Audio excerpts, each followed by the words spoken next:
Dear students, class 10th maths chapter 5 exercise 5.3 का question number 5 solve करते हैं। Question में कहा गया है the first term of AP is 5 and the last term is 45 and the some is 400। तो हमें इस एपी में जो डेटा गिवन है वो इस तरह से है कि फर्स्ट टर्म तो 5 हो गया, लास्ट टर्म 45 हो गया एंड उसका सम 400 है। Find the number of terms and the common difference, means हमें एन फाइंड आउट करना है और फाइंड आउट करना है हमें डी। क्वेश्चन को सॉल्व करते हैं। जो भी डेटा था क्वेश्चन का वो मैंने राइट डाउन कर लिया है। तो इस एपी के अकॉर्डिंग हमें फाइंड क्या करना है, एन फाइंड आउट करना है एंड साथ में इसको हमें कॉमन डिफरेंस भी फाइंड करना है। गिवन है हमको सम, तो सम के लिए जो फॉर्मूला होगा वो देखो, अगर फर्स्ट टर्म आपको गिवन हो एंड लास्ट टर्म आपको गिवन हो तो मैं आपको फॉर्मूला बता रहा हूँ, आप यही लगाइए, आपका आंसर इजीली आ जाएगा। कैलकुलेशन भी ज़्यादा लंबी नहीं करनी पड़ेगी। तो फॉर्मूला होगा उसका n/2 bracket first term plus last term, है ना, इजी फॉर्मूला।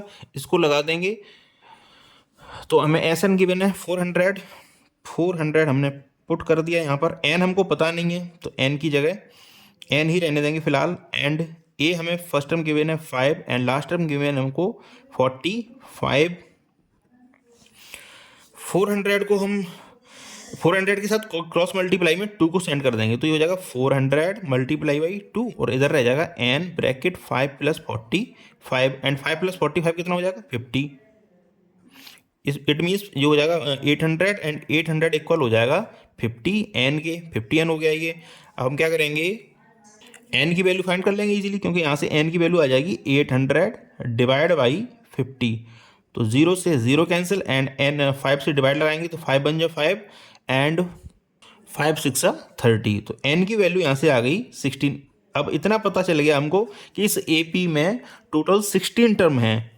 इस एपी में 16 टर्म हमको गिवन है, सॉरी इसको इस एपी में हमने फाइंड कर लिया कि इस एपी के अंदर 16 टर्म होने चाहिए और लास्ट टर्म है इसका 45।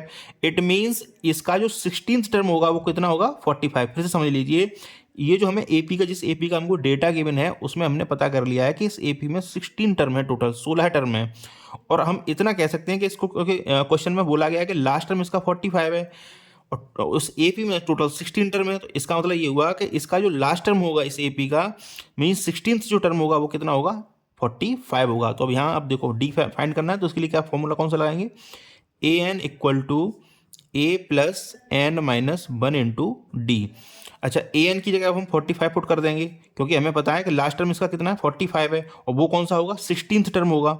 अगेन इसको और थोड़ा सिंप्लीफाई कर दे रहा हूँ, मीन्स ए 16 हमारे लिए a 16 equal to A plus N minus 1 into d.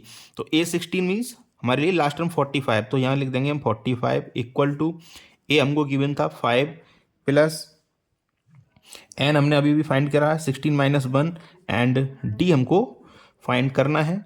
तो 45 ट्रांसफर कर देते हैं 5 को, -5 इक्वल टू 16 माइनस 1 हो जाएगा 15 डी एंड 45 से जब हम माइनस करेंगे 5 को तो ये हो जाएगा 40 एंड इसको लिख सकते हैं हम 15 डी। इट मीन्स ई जो डी हो जाएगा वो हो जाएगा 40/15।